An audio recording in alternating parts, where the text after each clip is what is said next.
All right. So before I start this video, I just want to start off by saying I do not want to so much as take shots at Mark Lamont Hill's marriage. Let me just start off by saying that it's just that I seen the dynamic between them, and it's almost like, for lack of better words, it just reminds me of why he, cause on the podcast, we found out that allegedly Mark Lamont Hill dated Melissa Ford. Going back to my last video, and y'all see how Melissa Ford's thought process on men in general, right? But then the crazy thing is that his new wife name is Melissa, and it's just Melissa, right? And she thinks very similar to Melissa Ford. Not exactly the same, of course, but it's like it almost, like, again, this is just outside looking in. My opinion don't fucking matter, because they're happily, I would hope that they are happily married, right? Because not only are they married and they've been married, but they have a new child. You know what I mean? Congratulations on that. My whole stance before I even say anything is that as long as they're loving each other, I love black love. I think black love is political within itself. Whatever within the confines of your home, do what you do, right? The only thing that I have, me personally, just my personal issue, you know what I mean, is what I see about how, and again, he don't give a fuck, so I can't really defend this nigga for him. You know what I mean? He's happy where he's at. It's like, I can't say something about somebody that's literally, like, they choose to be there, right? I could see, you know, that same thing vice versa for a woman talking about another woman's relationship, right? It's just that me as a man looking at their relationship, going back to what I said in the last video of, you know, the aspect of how heterosexual relationships, they're not, what do you call it? A monolith. You know what I mean? And this proves it. You know what I mean? But it's just, like I said before, it keeps going back to the aspect of, I don't know, man. It just feels as though, and again, Mark, if you ever see this shit, Melissa, if you ever see this shit, my opinion don't fucking matter. It's just that how their semblance of love is shown, because there's a moment at which he talks about what they said on the podcast, on the Joe Budden podcast, right? And it was a joke, and he says that I don't give a fuck, I don't really care, and she was like laughing at him, and then he was like, basically he asked her in the sense of, well, it seems as though, like, do you care? Like, do you think that I should care? And it's almost like asking his wife for permission to, like, defend himself. It was a weird question, and it was also a weird moment, but it's like, to me personally, it sent flags to my head of, that's just not normal for me. And that's cool. It's not normal for me, but it's not even the sense of that it's not normal. It's just that the aspect of the dynamic wasn't normal. The dynamic of her laughing at him and then apologizing, you know what I mean? And him saying that he don't really care about the jokes that the Joe Budden podcast made. And not even that, but he asked his wife, well, it's almost as though you think that I should I care? He asked her almost for permission to care about, and she was like, yeah, I thought that you was going to be like mad, like, cause I would have been mad. You know what I mean?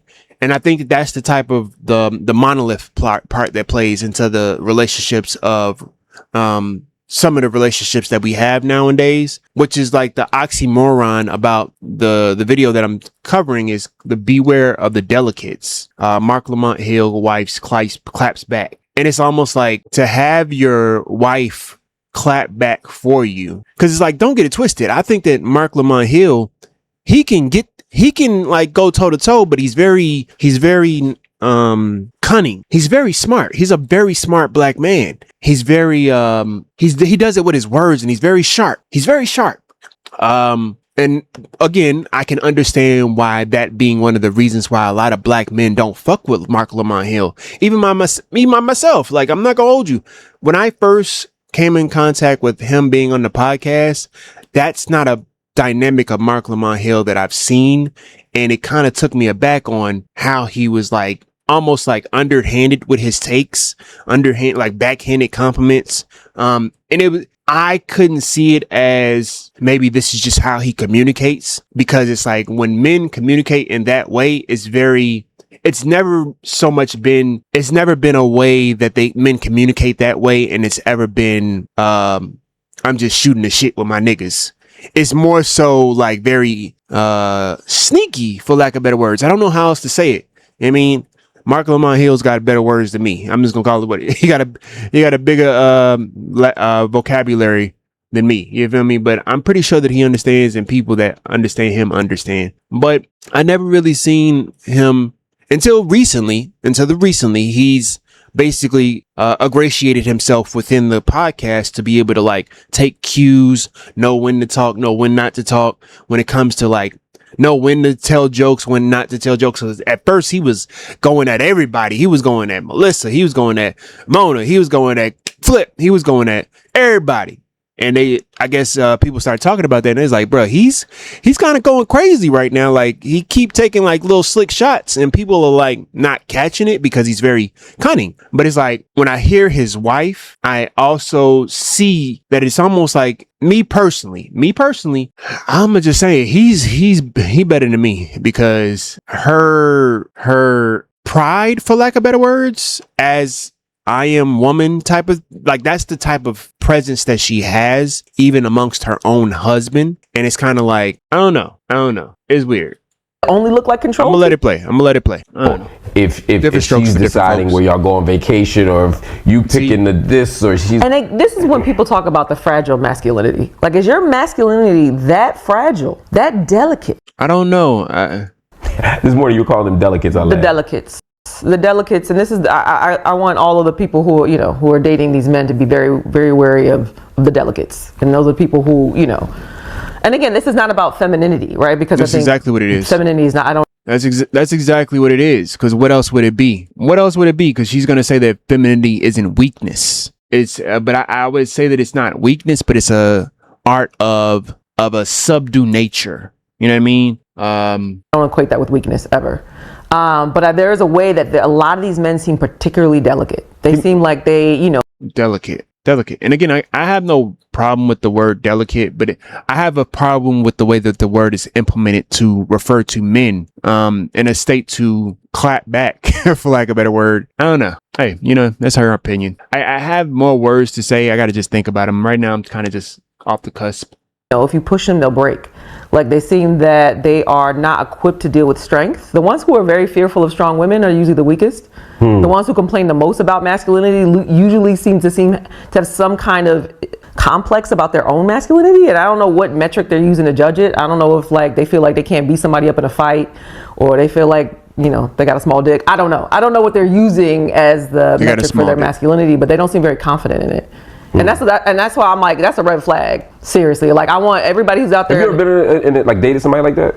And just listen to this dynamic of him asking, "Have you ever dated somebody?" Just these conversations that he has, it almost is as if he's talking to a woman that's not his wife. And that's another weird part. That's just for me. That's just my personal opinion. It's almost as if the dynamics is like she just, and again, she's a partner. So technically, by the definition, she is not, like, he don't control her, and she can do whatever the fuck she want, which is, let me be clear. Even if she was a wife that was quote unquote feminine, I still think that they still have the autonomy to do with whatever the fuck they want. I don't want to control my wife. Let's just be clear. I want her to do whatever the fuck she want. It's the context though. It's the context. You know what I mean? So listen to this dynamic. Yeah, I like dudes that hunt big game. You know what I'm saying? I like dudes that hunt big game. What does that mean? What does that mean? That's a red flag. Seriously, like, I want everybody who's out there. Have you ever been in like dated somebody like that? I like dudes that hunt big game. You know what I'm saying? Would you ever bump into somebody who don't? Like, you ever bump into? Yeah, and I like dudes that hunt big game. And I don't think that Mark Lamont gives that type of vibe. This is just, listen, this is not a shot at Mark Lamont. I'm saying that he is not, in my eyes, I don't see him as a man that does those type of things. And you're going to understand why I'm saying this, because it's almost as though she proves that he does not do that later on in this conversation. I haven't historically really dated many of them, because I don't attract men that are insecure that much. And I think that that is always, almost all, any issues that I've had with men, I think in the past, a lot of it is rooted in insecurity. And that's why it's a huge red flag. That for me, whenever I think about other women, especially young women, I'm like, when you see that, you need to be very aware. Somebody who's constantly obsessed with masculinity, you have to watch out, because that person is going to try and impose often. And this is her experience of men. And again, there may be a lot of men that do this. I think that, let's just keep it a buck. I'm not gonna hold you.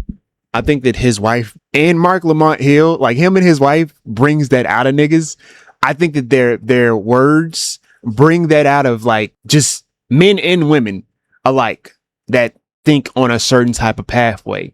I think that they're very smart, very smart. The dynamic between them, just listening to them talk amongst each other, they probably have get me, man. You know, trying to figure out how to dominate and feel strong. So they have to feel strong by making you small, or make you, you know, like by. And I don't agree with that. I think that men that do that are a part of the problem. Let me be clear. Let me just make sure that that's clear. Niggas, if you do that in your relationship by basically making your woman feel small, that's not a form of male leadership. That's not a form of dominance. That's just a form of, like she said before, a lack of security within yourself. Because if you say that you love this woman, and just women in general, I mean, like people that you're around, like that's the lack of security within yourself. I would agree with that. I just think that the amount, it's just crazy to see the amount of women, the amount of men that a lot of these women say that they encounter. Again, I don't date men, so I wouldn't know. Okay, let me just make that clear.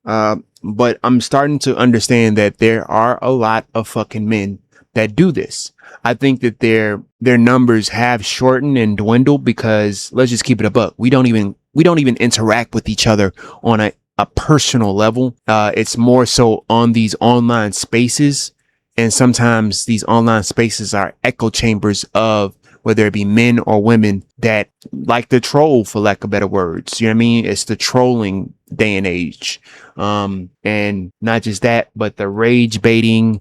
Even this is a form of like this understanding that this take is salacious and me like reacting to it. I mean, that type of, you know what I mean? So it's like, I don't know. I think y'all get where I'm trying to go. By some kind of oppression. That's how we learn. You know, we learn that to be strong is to be oppressive of someone else. So we learn that to be strong is to be oppressive of somebody else. I don't think that that's what I learned. But I've also been in a house full of women, and the women in my household, as far as my family, they're strong women. They got a chip on their shoulders, dog. But I can understand on the other side of seeing them. I want to show empathy to my family, because I feel as though I don't think that they felt the need to be oppressive in how they think towards me as being the only man in the house, but almost like, I don't know, I think it's an aspect of that plays to what she says, but it's like the empathy part of me wants to be like, I don't think that it's malicious in nature. You understand what I mean? I think that, you know, of course, going back to society, patriarchal society, maybe that's what they may have thought. I don't know the inner workings of their mind. I never really talked to them about that type of shit. But, you know, it's very interesting. All them dudes on the internet calling me a bitch ass nigga. Oh my, they call him boss. He probably got a little dick. I will go. I'm just saying they seem to be the ones who are the least confident. Like, I mean, the men that I know, you know, with the most confidence are the ones that talk least about that, because they don't have to. They already know where the masculine. And again, I will agree with that. I feel like it's the men that do not do it. Like I'm not gonna fucking argue with you about some dumb shit, nigga. Like, I'm not gonna hold you. I really don't have to.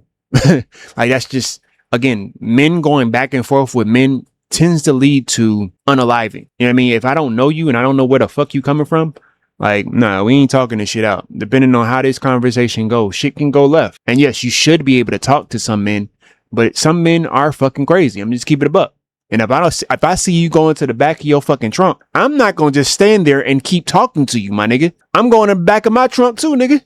You feel me? Like, it's all performed and, you know, everybody's deciding what it is. It's constructed along the way, you know, but I mean, it's just amazing how many I'm seeing on these podcasts, seeing in these like interviews, people like make masculinity great again. All like sorts of. Yeah, that's weird. That is weird to me. I'm not going to hold you. I get that. No, that's weird.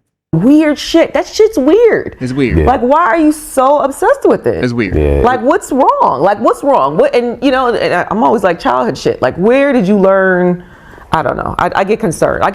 Yeah, what do you learn? I think that was the thing that I took away from this. I was like, when I look at this, I get concerned. I don't, not for me necessarily, right? But I just get worried about that the world is like that. That That like, where is this obsession coming from? Like, and and it's, what is it rooted in? It's not rooted in anything that's actually happening. And this is where, again, intimate partner violence like comes in, because people are trying to figure out how they can be strong, and they can be strong by putting you down. These are the ones that tend to date much younger women often. These are the ones that, right? These are the ones that need to be in a position of. I will agree. They definitely got a type. I'm gonna just keep it a buck. The men that do think the way she's talking about that men think like this, they definitely got a type. I'm not gonna hold you.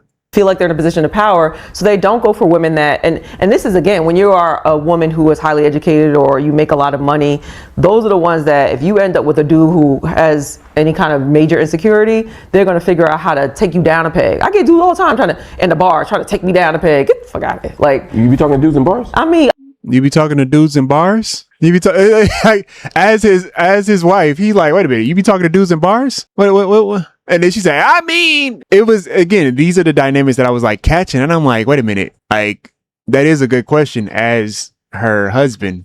What are you talking to dudes in bars for? But again, she could do whatever the fuck she want. He probably asking this just to be like salacious, and he truly probably don't care, allegedly. That's what the notion is, that he don't really care, because, it's his partner. She could do whatever they want. Well, he has no dominance over whatever the fuck she does. Dude who has any kind of major insecurity, they're going to figure out how to take you down a peg. I get dudes all the time trying to take me down a peg. Get the fuck out of here. Like, you be talking to dudes in bars? I mean, I get into arguments with dudes in bars. That's my friends. Get into arguments with dudes at bars. And it's like, even that, like, that's still dangerous for you as a woman. If I'm your husband and that's the type of dynamic that you have with other men outside, I want you to come back home. I don't understand. And again, you can have the right to be able to defend yourself. I don't want to have to be around you 24/7.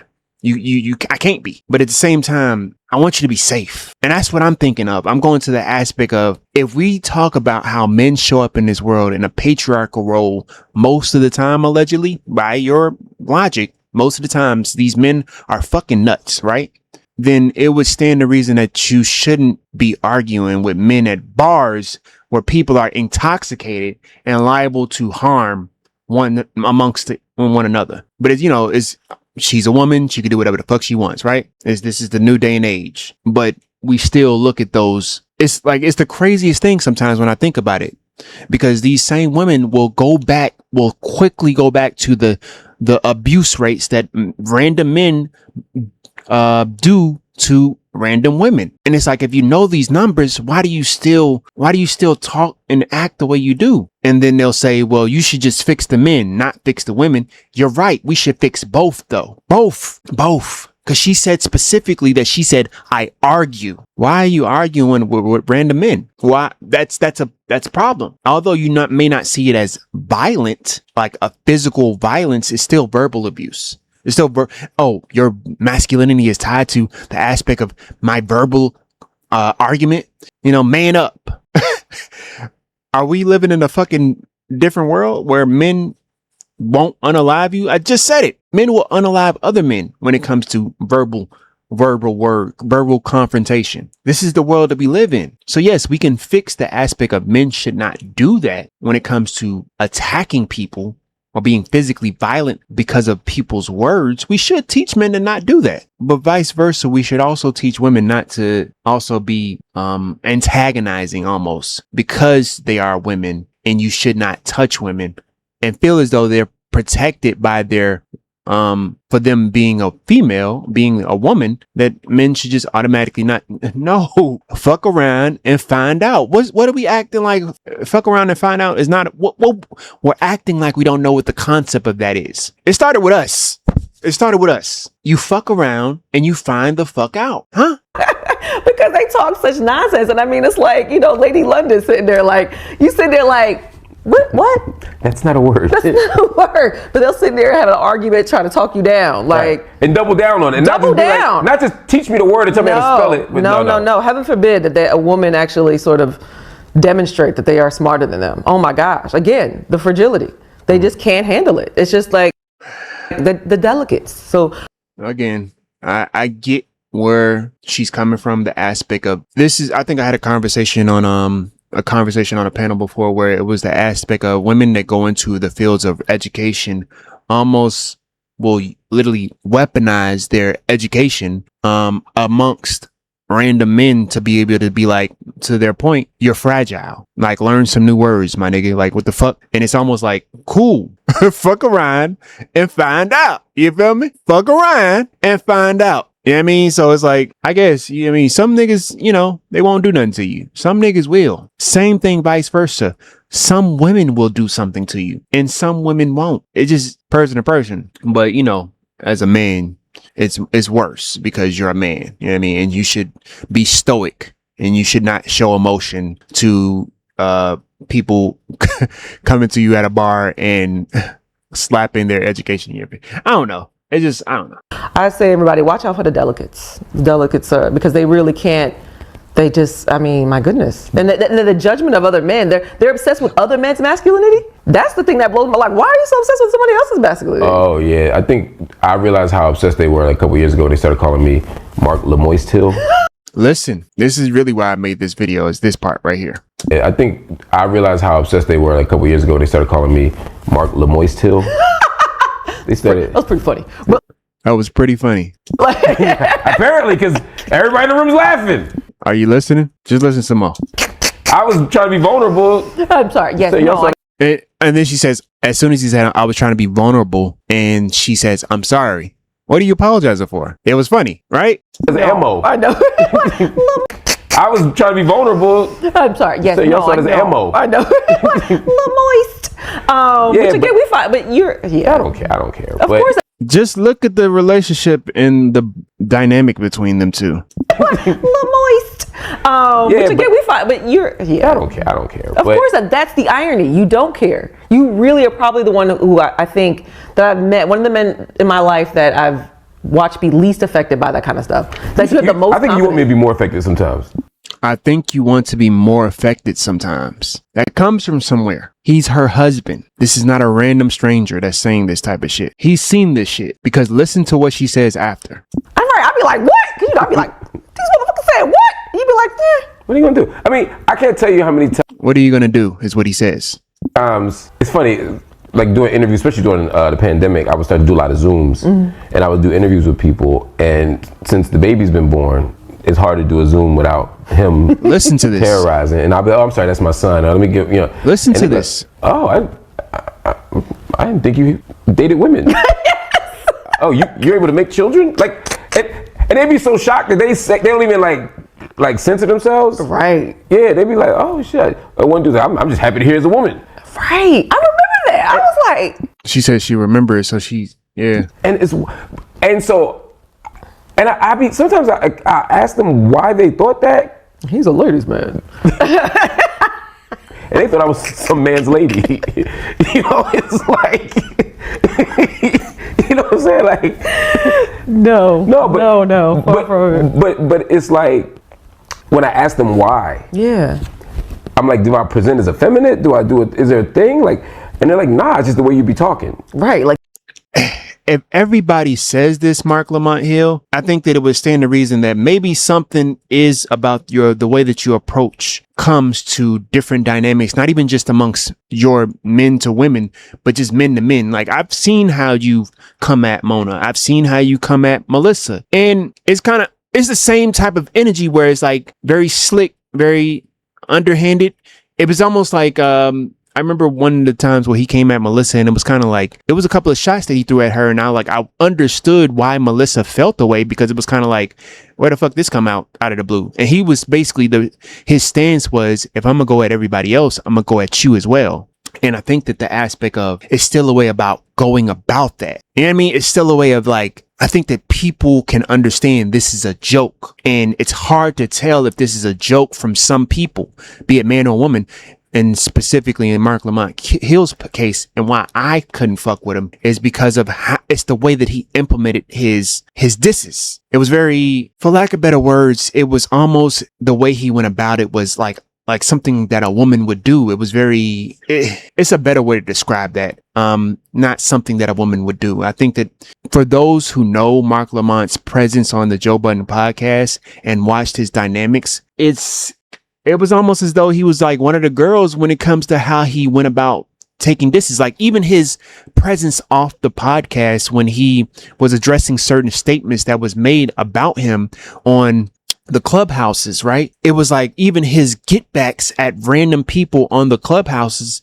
It was very like, I don't know, man. It's like, I know I'm not tripping on like how a man goes about, coming at another nigga. Like it's a certain way, you know what I mean? As far as like the masculine showing up in a present conversation and how you go about letting people know, listen, don't fuck around and find out, because I'm not one of them type of shits, right? And then it's like the way like Mark Lamont Hill goes at it, it's kind of like, it's very conniving. I don't know what else to say. I guess conniving, the word, let me look that up. I'm not even sure how to spell that. Y'all gonna probably look at me like, what the fuck is he spelling? Conniving. All right.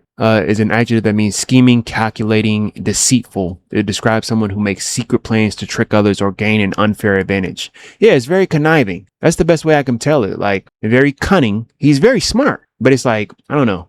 It's just, he definitely, like, this is Mark Lamont's fucking, this is, cause think about it though. This is how he has to show up in a lot of his spaces when it comes to the politics, cause he's in a lot of the politics spaces. So it's like, I'm empathetic to why he shows up this way, because it's how he has to amongst them people. It's how he has to protect himself amongst them people. It's like a very sub,